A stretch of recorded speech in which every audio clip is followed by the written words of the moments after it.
I'm James, 42M, and I've been living in my current house for about 5 years now. It's a nice corner property with a big front lawn that faces a cul-de-sac where a lot of neighborhood kids like to play. I bought this house after my divorce, seeing it as a fresh start and a place where I could finally have some peace and quiet. You see, I grew up in a chaotic household with 5 siblings, and as the oldest, I was always responsible for keeping things in order. It left me with a deep appreciation for tranquility and order in my adult life. When I first moved in, the neighborhood seemed perfect. It was quiet during the day when I worked from home as a software developer, and the evenings were filled with the gentle sounds of birds and the occasional passing car. I spent countless hours meticulously planning and maintaining my lawn. It became my sanctuary, a place where I could unwind after a long day of coding and conference calls. At first, I didn't mind the occasional stray ball or frisbee landing on my lawn. I'd just toss it back and go about my day. I even enjoyed these brief interactions with the neighborhood kids. It reminded me of my own childhood, playing street hockey with my brothers and the other kids on our block. But over the past year, things have gotten out of hand. The kids, mostly between 8 to 12 years old, have started using my lawn as an extension of their playground. They run across it, play tag, and even set up impromptu soccer games. The constant noise and distraction right outside my home office window is driving me crazy. It's affecting my work, my sleep, and my overall well-being. I've tried talking to the kids politely, asking them to play elsewhere. I even shared stories about the community park where I used to play as a kid, hoping to inspire them to find a more suitable spot. But they just nodded and went right back to trampling my grass the next day. I've spoken to some of their parents too, but nothing seems to work. The parents just brush it off, saying things like, "Kids will be kids," or "It's just grass, it'll grow back." One dad, Mike, 39M, even had the audacity to tell me I should be grateful for the free entertainment. He doesn't understand that for me, it's not entertainment. It's a disruption of the peaceful life I've worked so hard to create. The situation reminds me of my childhood neighbor, Mr. Grayson.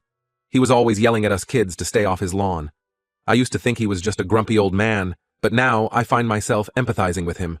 Is this what getting older feels like? Am I turning into the neighborhood grouch? The final straw came last month.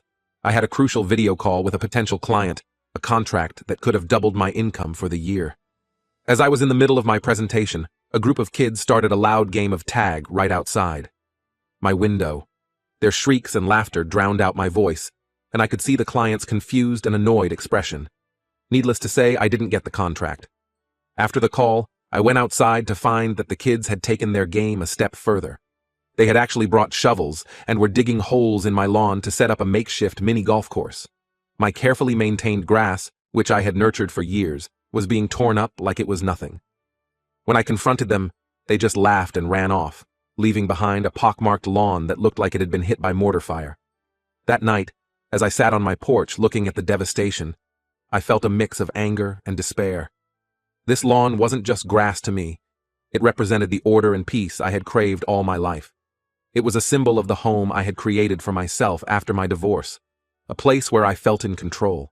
And now, it felt like that was being taken away from me. That's when I decided to take matters into my own hands. I spent hours researching solutions online, considering everything from fences to security cameras. But then I came across an article about motion-activated sprinkler systems.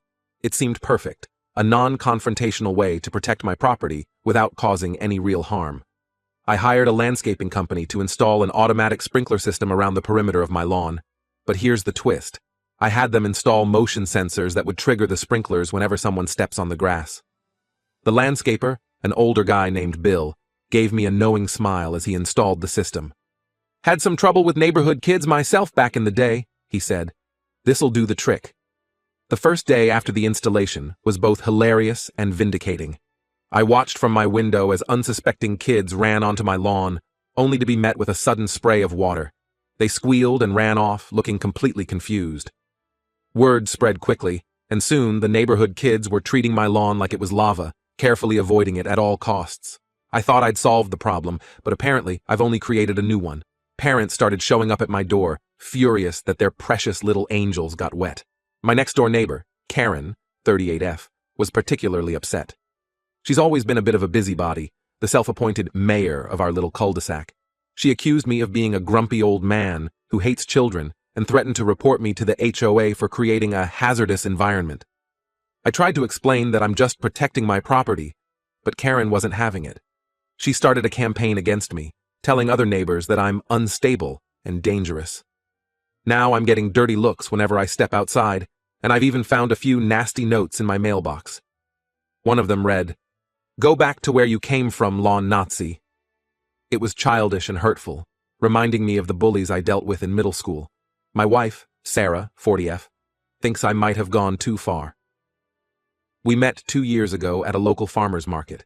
She was selling homemade jams, and I was immediately charmed by her warm smile and easygoing nature.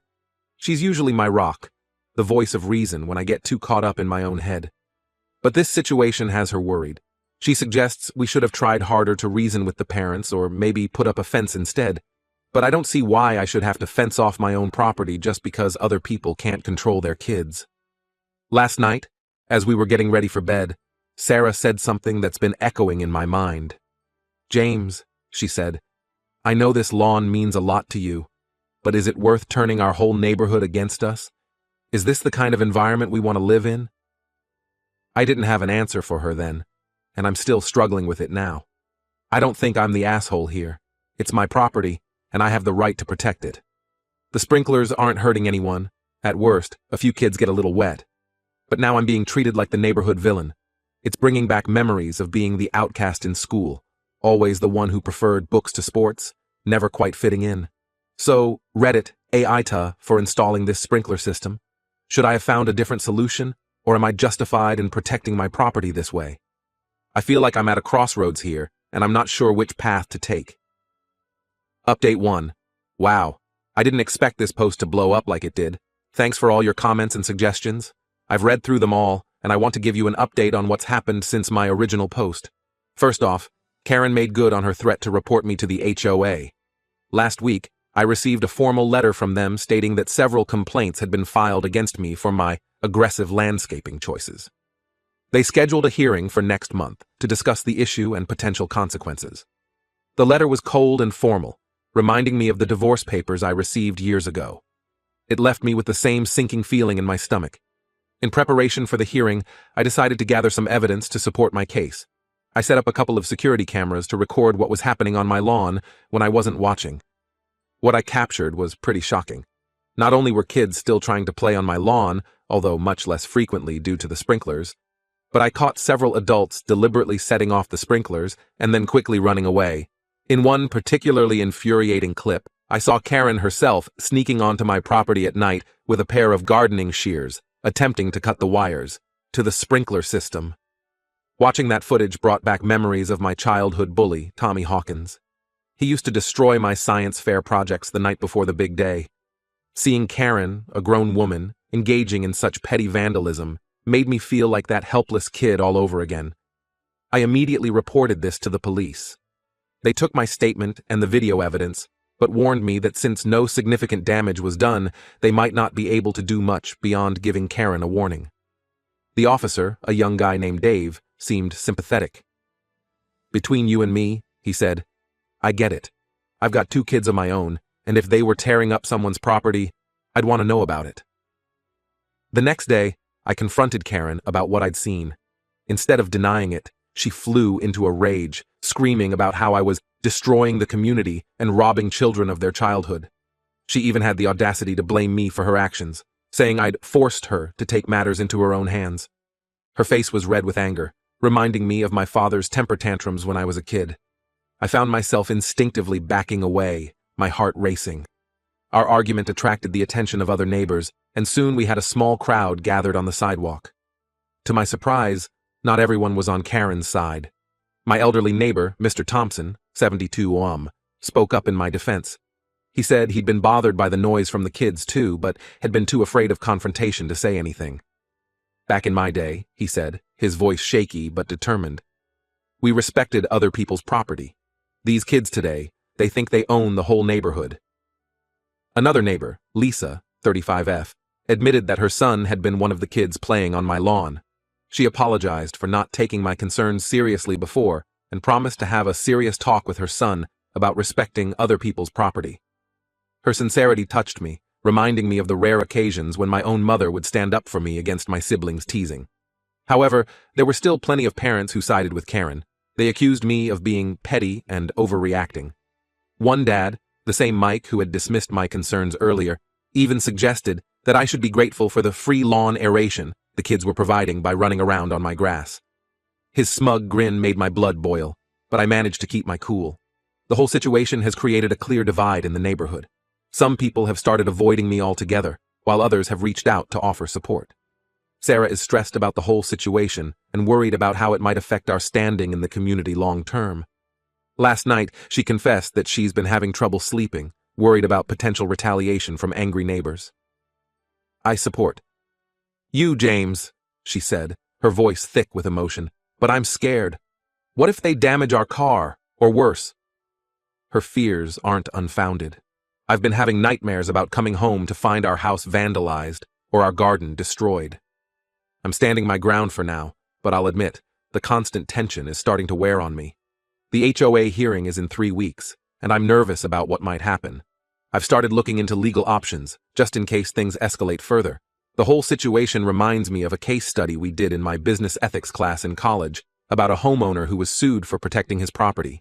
I never thought I'd find myself in a similar situation. Yesterday, as I was mowing the lawn, a task that used to bring me joy but now fills me with dread, I overheard a group of kids whispering and pointing at me from across the street.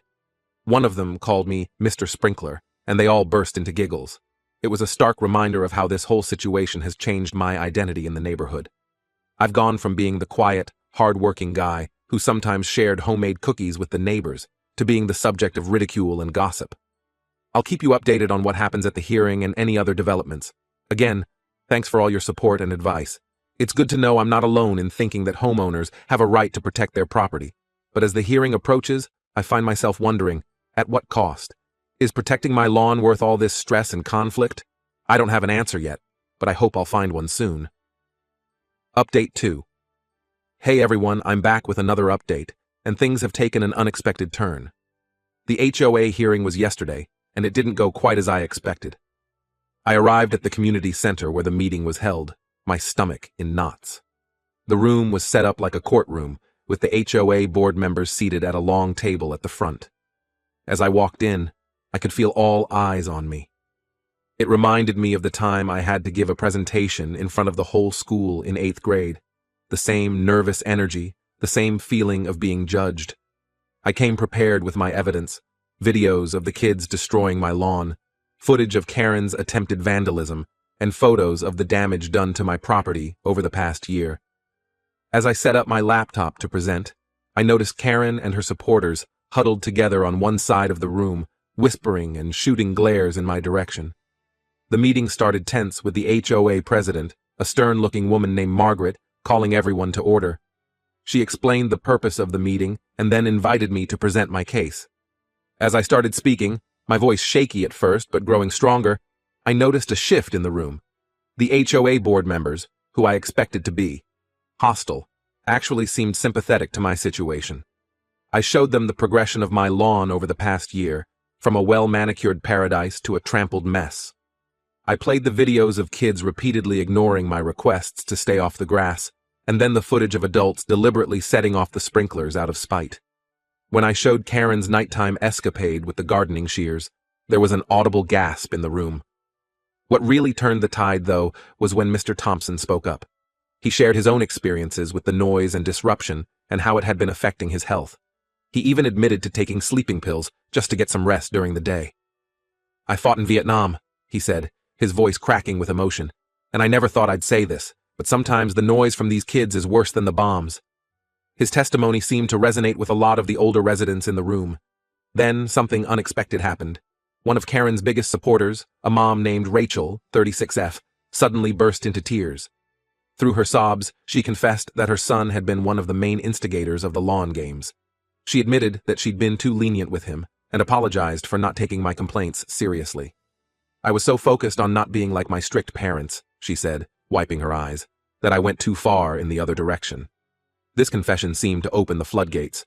Other parents started speaking up, acknowledging that they'd turned a blind eye to their kids' behavior. Even Karen looked uncomfortable as the tide of public opinion began to turn. I caught her eye across the room, and for a moment, I saw a flicker of regret on her face. The HOA board called for a brief recess to discuss the situation. As we waited, the tension in the room was palpable. I found myself pacing back and forth, my mind racing with possible outcomes. Sarah squeezed my hand reassuringly, but I could see the worry in her eyes too. When they returned, they announced their decision. My sprinkler system could stay, but with a few modifications. They suggested I adjust the sensors to only activate during certain hours and to reduce the water pressure to make it less of a shock. They also proposed a new community initiative to create a designated play area for the neighborhood kids. They suggested converting an unused lot at the end of the street into a small park, complete with playground equipment and a proper soccer field. Karen tried to protest, but she was quickly shut down by other residents. The atmosphere in the room had completely changed, and suddenly, people were coming up to me to apologize and offer support. Mike, the dad who had been so dismissive before, approached me with a sheepish look on his face. "I was wrong," he said, extending his hand. "I'm sorry for not taking your concerns seriously." After the meeting, Sarah and I were approached by a group of parents who suggested we all work together on the new park project. They even offered to help repair the damage to our lawn as a gesture of goodwill. As we discussed plans for the park, I found myself feeling cautiously optimistic for the first time in months. I'm still processing everything that happened. While I'm relieved that I don't have to remove my sprinkler system, I'm a bit overwhelmed by this sudden shift in neighborhood dynamics. Sarah is thrilled about the potential for positive change and is already talking about hosting a neighborhood barbecue to help mend fences. I'll admit I'm cautiously optimistic, but a part of me is still wary.